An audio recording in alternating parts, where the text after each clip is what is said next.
Welcome back to Nothing But the Truth. I'm your host, Trudy Stern. Before we begin tonight's conversation, I want to take a moment to address what just happened here in New York. This week's mayoral election was, for so many of us, a gut punch, a moment that felt like the air was knocked out of the city that we love. On this show, we've dedicated entire episodes to exposing the truth about Zoran Mamdani and the danger his ideology represents.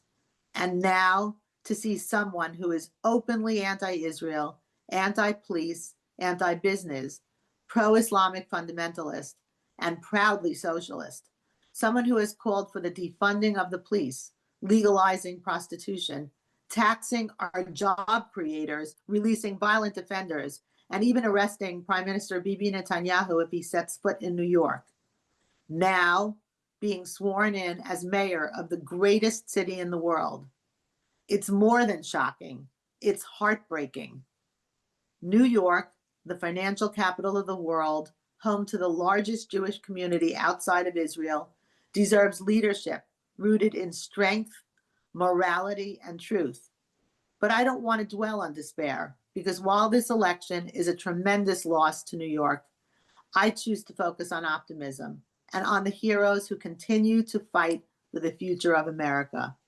We have men and women of courage, patriots, who embody the best of our nation's values. And one of them joins us tonight. Congressman Brian Mast is the very definition of heroism and of service. After serving as an explosive ordnance disposal technician in the U.S. Army, Brian lost both of his legs in Afghanistan while protecting his fellow soldiers. Instead of letting that moment define him, he rose above it, dedicating his life to public service once again, this time in Congress. He represents Florida's 21st Congressional District, where he has been a powerful voice for veterans, for Israel, for national security, and for the moral clarity that our country so desperately needs. He currently serves as chairman of the House Foreign Affairs Committee, one of the most critical positions in Congress, where he helps shape America's role on the global stage and stands firmly for strength, freedom, and an unwavering support for our allies, especially Israel. Brian is a proud American, a devoted husband and father, and tireless fighter for the principles that make our country the leader of the free world. So tonight, rather than focusing on the darkness of this past week, I am choosing to showcase an American hero, someone who has embodied everything that defines our best: capitalism, freedom, democracy, courage, faith, and an unshakable belief in the greatness of America. It is my honor to welcome Congressman Brian Mast to Nothing But the Truth. Welcome, Congressman. So happy to have you here tonight. Hey, thank you for having me. I'm glad to be with you. So we are so honored to have you. You just celebrated your Alive Day. And if you could explain to us what that means to you both personally and what is an Alive Day. Yeah, I don't know where the term Alive Day first started, but it's one that's certainly been coined by a lot of the service members from the War on Terror. We refer to that as the day that we came that close to death, but we ended up being able to go back to our families and be alive and continue to live life. And for me, that day was September 19th, 2010. I was serving in Afghanistan. I was a part of Joint Special Operations Command. I just say that to give an idea of the work that we did. It was all under the cover of darkness. We didn't turn on the lights for anything, night vision optics on our eyes. And it was serious work. Any given night, we were heading out in helicopters into areas just filled with terrorists with one mission in mind. We were either going to kill or capture the enemies that were on our target list on that given night. And one of those nights, September 19th, 2010, that was my last mission. You could say one mission too many. Wow. Okay. So what happened to you? So I was a bomb tech. You explained explosive ordnance disposal technician. That means bomb tech. And so for us on our missions, everybody had a very specific job to do. Bomb tech, obviously dealing with bombs, improvised explosive devices on the battlefield. We had a couple of medics, we had a couple of snipers, we had canine handlers, we had interrogators. Everybody had something very specific that they were trained to do. So being the bomb tech, I would quite often be out on the lead in front of our group, making sure to deal with improvised explosive devices. And we came to an area in this part of Afghanistan that we were operating in. We were on a riverbank, and I said to my guys, "Listen, I'm pretty sure there's got to be a bomb, an IED, a booby trap, a pressure plate, a tripwire, something like that, because I would put one here if I was the enemy. This is where I would put one. So let me check things out." And my two sniper friends, they were giving cover to me while I was on this riverbank looking for an IED, and I did everything that I do to search for those. I looked for those things that I just mentioned, pressure plates and dug up earth and places where you see where an enemy put something there. And I didn't find or see anything. And I went to the other side of that riverbank and I did those same things, looked for tripwires and looked for something that was out of place for me. And I still didn't find or see anything. And so I gave my two sniper friends who were behind me the signal that I was going to keep going. And there was this embankment on this river here. And I started making my way up this river embankment.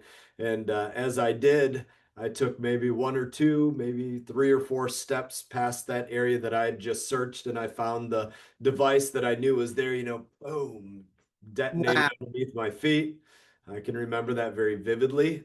I can remember when it hit me, when the explosion went off underneath my feet. I remember it was like an uppercut from Mike Tyson is the best way I can describe it, right? Because it tumbled me through the air. I landed some 10 or 15 feet from where I'd been standing. And I tell people I didn't even know if I had teeth in my mouth because the blast was so powerful, right? The blast was enough, to be clear about it was enough of a blast to separate my legs from my body, right? I have two amputations and nearly lost my left arm. And so the blast was enough to do that. And I didn't even know if I had teeth in my mouth. Thankfully, I did. And so I'm laying there. And as I'm laying there, I'm trying to wipe all this dirt out of my eyes, all this, everything that had been blown up from the ground. And I could realize, every finger on my hand, these were all pointing in the directions that fingers aren't supposed to point in. And my forearm was barely hanging off there. And I could hear my men, they were radioing in the earpiece up to all of the assets in the sky, AC-130 gunships and gunship helicopters and things like that were watching our mission. They're like, EOD is hit, EOD is down. And they're telling the narrative of what was taking place. And so that was that night, September 19th. So did they helicoptered you out? Is Yeah, that so that's a testament to our service members. Bombs on the battlefield, like trials in life, they don't just come in ones and twos. They can come in five or a dozen or however many the enemy decides to place there. So my guys, I was the only bomb technician, but the other people like medics who were not bomb technicians, they came in order to save me. And to save me, they had to make their way through what was essentially a minefield to get to me. They had to put tourniquets on what was left of each one of my legs, like a belt, and they had to tighten that down as tight as they could to keep me from bleeding out, to keep me from hemorrhaging out. And they did their job well. Ultimately, they secured me onto a stretcher and they took me to a makeshift landing zone where they brought in another helicopter and they loaded me up onto that helicopter. And they did what we were trained to do, but it sticks with me. It's one of the most important part of that night that sticks with me. We're trained to prevent shock. You're going to be all right. You're going to be okay. And, you're talking to the person and you're keeping them engaged. And I can remember them telling me, you're going to be all right. You're going to be okay. And the truth is, I am all right. And I am okay today.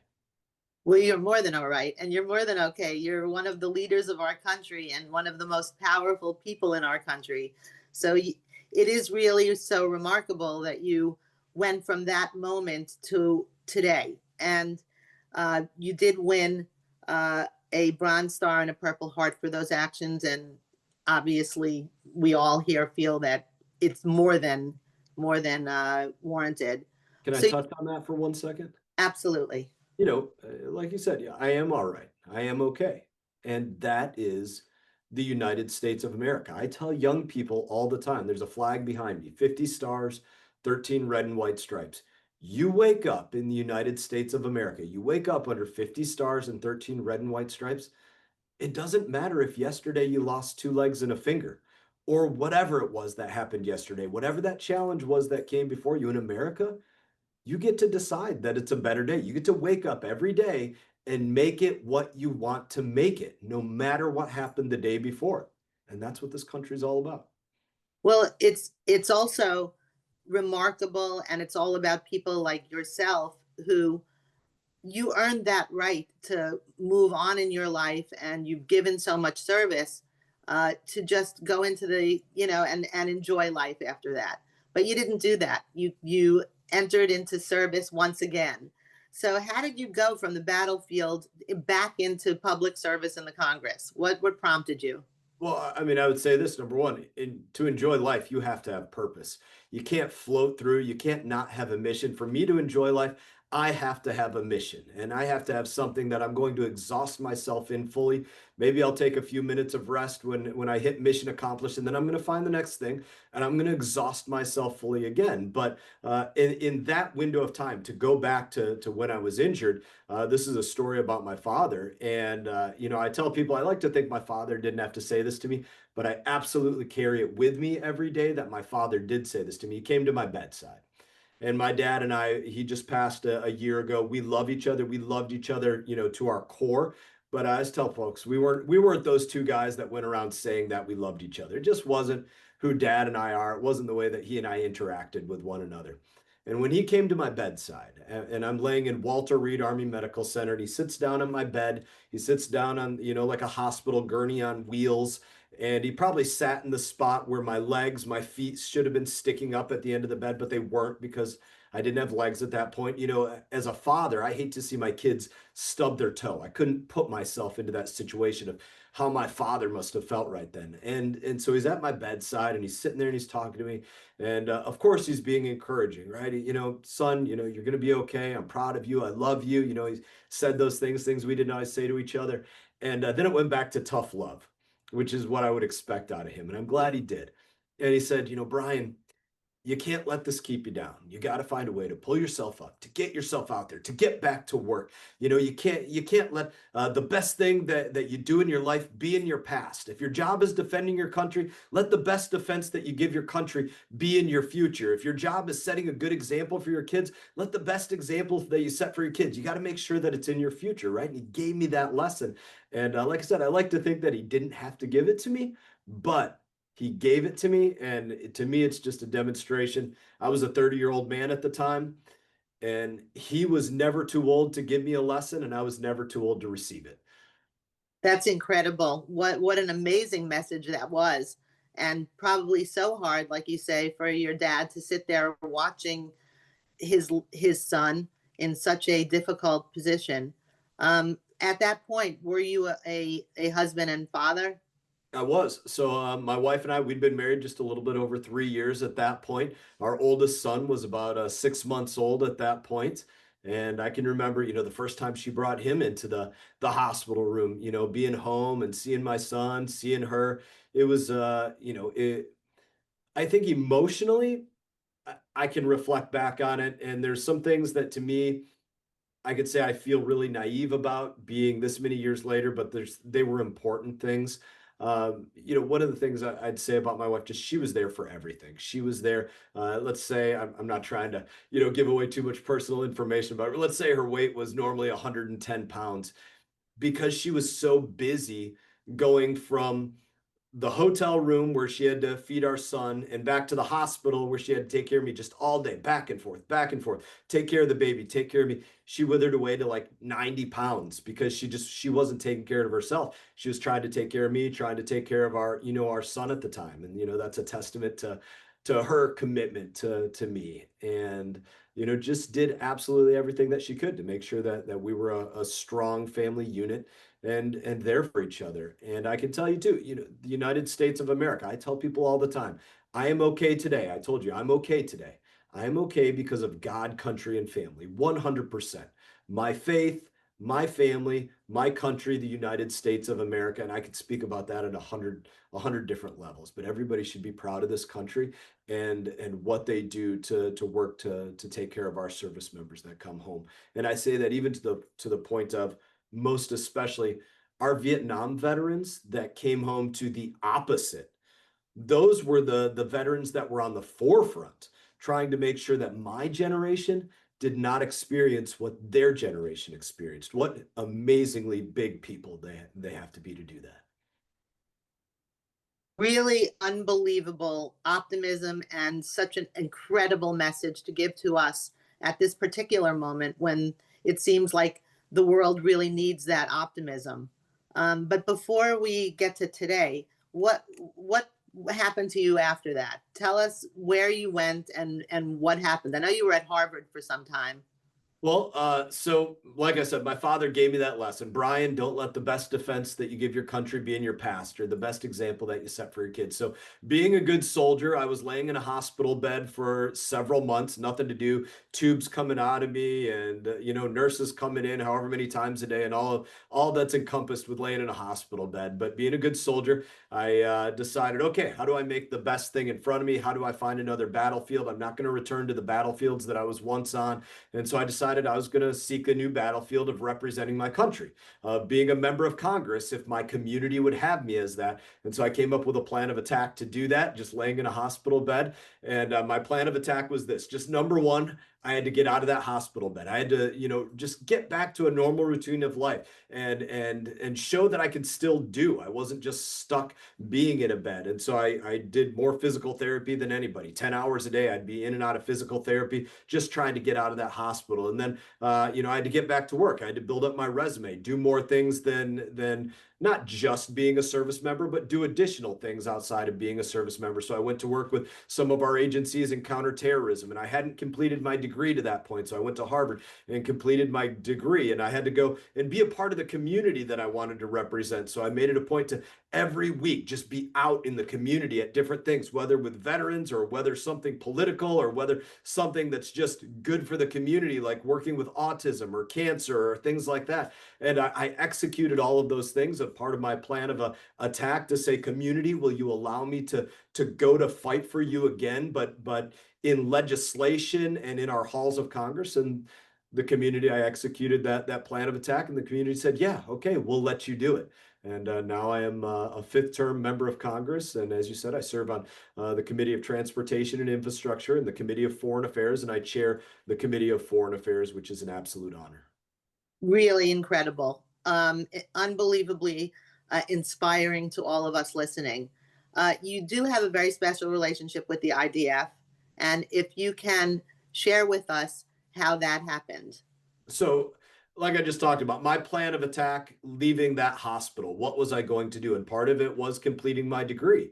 So, from that point on, leaving the hospital until 2016, I'm a student at Harvard University. I was also working in other things, but I was a student at Harvard, among other things. And while I was up at Harvard in summer of 2014, yet again, another war going on. Israelis abducted, Israeli service members, some whose bodies still are not returned to this day, like Jared Gold, the young man Golden, whose body has still not been returned, just like the bodies that Hamas took on October 7.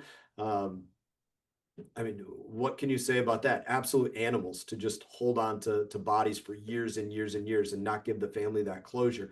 But that conflict, that war that was going on at that time, I was in Boston and I was on the Boston Commons one night with my wife and our two sons at that point. Now we have more children. I think she was pregnant with our third at the time, who was our daughter.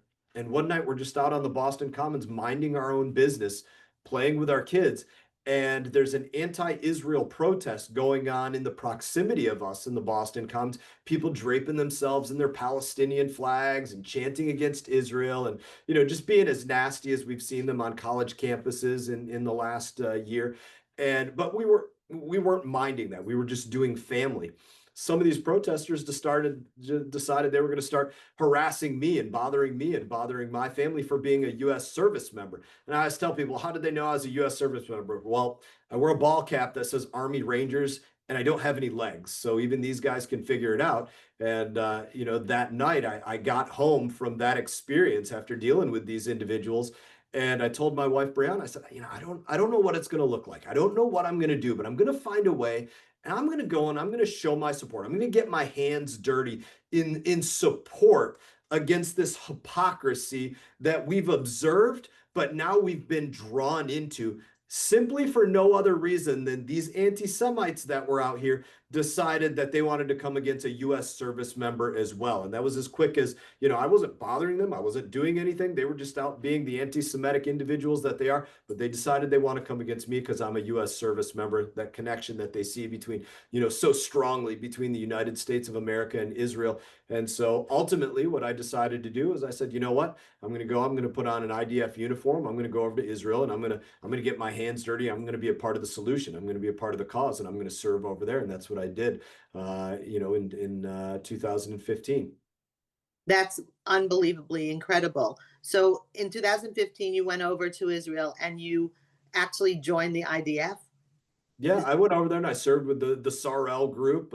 I was on a base Tel Shomer and some other places, and just there with the service members. Eating in the chow hall, doing the work, packing the bags, visiting. It actually became a situation where there was an article that was written, and I laugh about it. It was I still have a clipping of the article, and it was written in Hebrew. I forget what publication wrote it, but it said Captain America joins the IDF.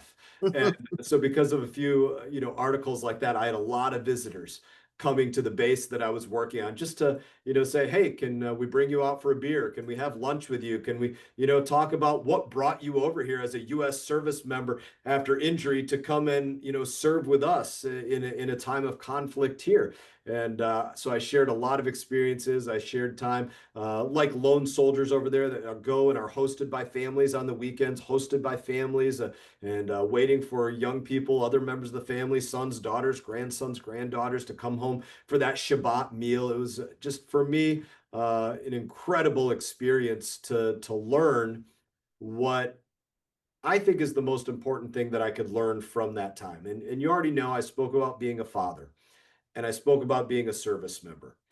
I have 4 children. I hope that my 4 children choose to serve in the military. There's no part of me that hopes that my 4 children have to go to war like what I went to war, because losing 2 legs, losing 3 limbs, losing 4 limbs, being blind, being burned, having traumatic head injuries, being killed, those are all the results of war. That's the reality of so many Israeli service members right now from the war from October 7th. So I don't hope that my kids go to war. I do hope they serve. For the young Israelis, number one, they all have to serve. And number two, the probability is that in their mandatory time of service, they're going to have to pick up their rifle and go to war because they are constantly attacked by Hamas, by Hezbollah, by Palestinian Islamic Jihad and Al-Aqsa Martyrs Brigade and Lion's Den and Fatah and all these groups that constantly fire rockets at Israel year after year, abduct individuals, stab people, run people over, conduct bus bombings, bus shootings, mall bombings, cafe bombings, you name it. The reality is they're probably going to have to go to war. Really just unbelievably incredible. When you were over there, you must have given them, the Israeli soldiers, so much inspiration to feel like even if we are injured, if anything happens to us, we can move on. Look at this incredible American who came here and look where he is. So that must have been incredibly inspirational to the troops that you served with. And I thank you. hope it was for them. They realized they have an ally that loves them, that believes in the cause, that supports them, and does to this day. I had an opportunity just over a year ago to go back to Israel and spent that time just very specifically visiting with Israeli service members from hospital to hospital to hospital. Spent time with the prime minister going from hospital to hospital and just visiting with those that had similar injuries to myself, amputations, and telling them, you're going to be all right. You're going to be okay. Get your butt out of this bed, work your fingers to the bone and, find the next great thing to exhaust yourself in fully. Your job isn't done yet. And that was a great experience. I hope I was able to make a difference with those service members. I would call them my peers. And actually, a lot of these peers of mine, both from the war in Israel and Gaza, and also to take it to Europe, the war between Russia and Ukraine, there are Israelis and Ukrainians that come into Florida where I get my prosthetic work done, and they get prosthetic work done there, and also go into our military hospital where I originally received my care, Walter Reed in Washington, D.C., and are part of getting care there as well. Wow. That has to be so powerful for your peers to see you and to see how um, unflailing you are in terms of what you hope to continue to achieve. So that is invaluable. Um, and thank you. What do you see as America's partnership with Israel in terms of what's going on right now? So if you, and part B of that question is, with threats from Iran, China, and Russia, what role do you see Israel playing in helping to keep the free world secure? Israel has been at the tip of the spear for the United States of America. I think we can easily say that those weapons that we sell to Israel have been some of the most effective in countering our enemies. And let's go from hotspot to hotspot to hotspot, right? Those weapons have combated Hezbollah, and they've been a part of resulting in the regime change in Syria and the ousting of Bashar al-Assad. They've been a part of ending the Muslim Brotherhood coming into Gaza from Egypt and bringing their wave of weapons and rockets in from that point. The weapons have been a part of destroying the Houthis in Yemen, who are constantly out there firing drones and rockets and other things at our Navy, at container ships that are just operated by civilians, but trying to move goods and oil and gas and other things through those waterways and through those straits there that affect citizens of the United States of America, of killing and being a part of an operation where we work together, obviously, to destroy any future of Iran's capability to fire a nuclear weapon. So no matter what Iran saber rattles or does to support terrorism around the globe, they won't be able to do it with something measured in kilotons and megatons. That's what we work together with Israel to make sure of. Israel has been an incredible partner to make sure that our mutual interests of having a level of stability as much as we can in this very difficult neighborhood of the Middle East, and continuing to deteriorate and erode these enemies that come against both of us in the same way that those who were out on that knoll in the Boston Commons that day to harass Israel and Israelis and Jews and anybody that was listening came against me for being nothing more than a U.S. service member that they could identify. That is the same way that those same enemies come against the United States of America around the globe. And that's what we stand together to do, to combat these mutual threats as allies, as friends, as people with a shared vision for our people and for the world. It's so clear when you lay it out that way, and it should be so clear to everyone in this country that the war that's being waged against Israel is a war against the West. That's what it is, and they are, as you said it so eloquently, the tip of the spear. Israel is the tip of the spear. In such a divided Congress, how do you manage to work across the aisle on these national security issues? I try my best to frame the questions in ways that really make us ponder what exactly is taking place. Let's ponder something that has just taken place in this week. You see other countries coming out saying, we're going to recognize a Palestinian state. And when you see a Canada or a UK or Australia or somebody do that, the first question that comes to mind to me to ask anybody is, who did they send that letter to? Did they send it to the remaining Hamas leadership that's still alive somewhere and say, hey, we're recognizing you as a country, as a state? Did they send it to Palestinian Islamic Jihad? Did they send it to Fatah? Who did they send that letter to say, hey, we're going to recognize you, this terrorist group, as the leadership of a new country? And if they're recognizing these new terrorist groups as the leadership of a new country, Do we immediately label them now a state sponsor of terror? And why would we want to make a state out of a group that we would immediately have to label a state sponsor of terror? Or let me paint this one other way. I was having a conversation with somebody just the other day, and they were becoming impatient, and they were talking about, when is this war going to end? What is it going to take to find peace? When is Israel going to work to have a negotiation with them? I said, whoa, let me paint this another way. You have children, I have children. I said, I have 4 children. Somebody came into my house and took 1 or 2 or 3 or 4 of my children. When would you stop fighting to get them back? At what point would you say, okay, let me back up, let me give the reins in your hands, and let me acquiesce to what you want, and let me retreat, and let me be weak?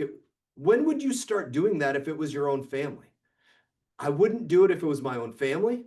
I wouldn't do it if it was any citizen of the United States of America. There should be every expectation that if American is being held, there's an American coming to get them. And I would have no less expectation for Israel, who still has people being held and had Americans being held in these tunnel dungeons, also held by United Nations members like UNRWA, and now having this reward coming from other countries around the world saying, hey, we're going to look to make a country out of you folks that are still holding people to this day and conducted your genocide on October 7th.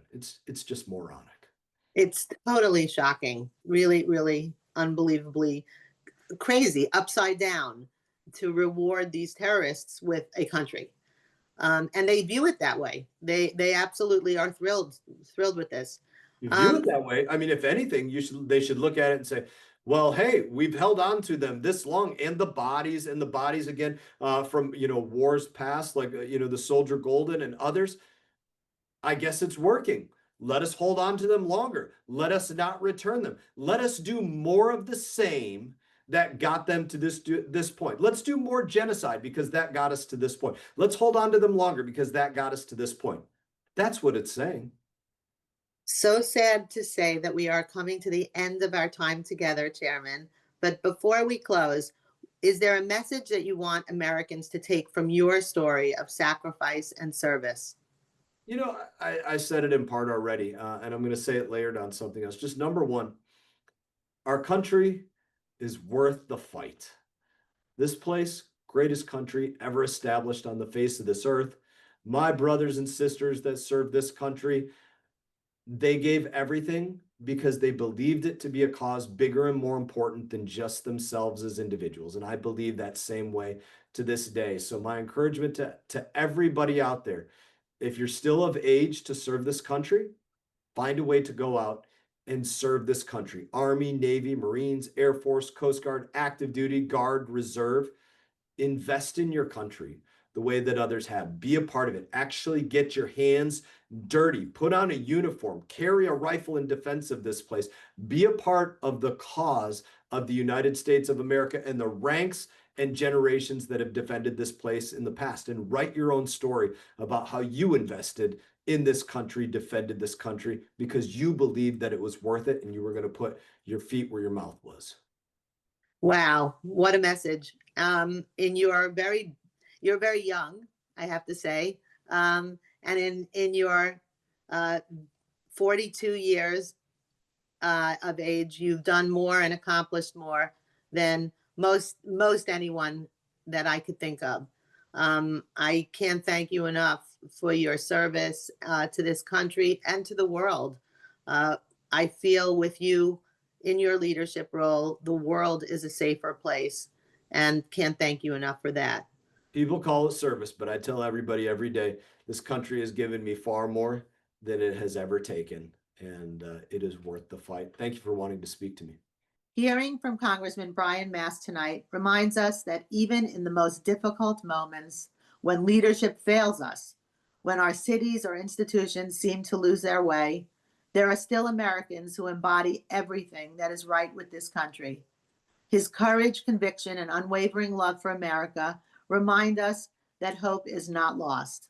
Because as long as we have leaders like Brian Mast, men and women who are willing to sacrifice, to serve, and to stand up for truth and freedom, The future of this great nation will always remain bright.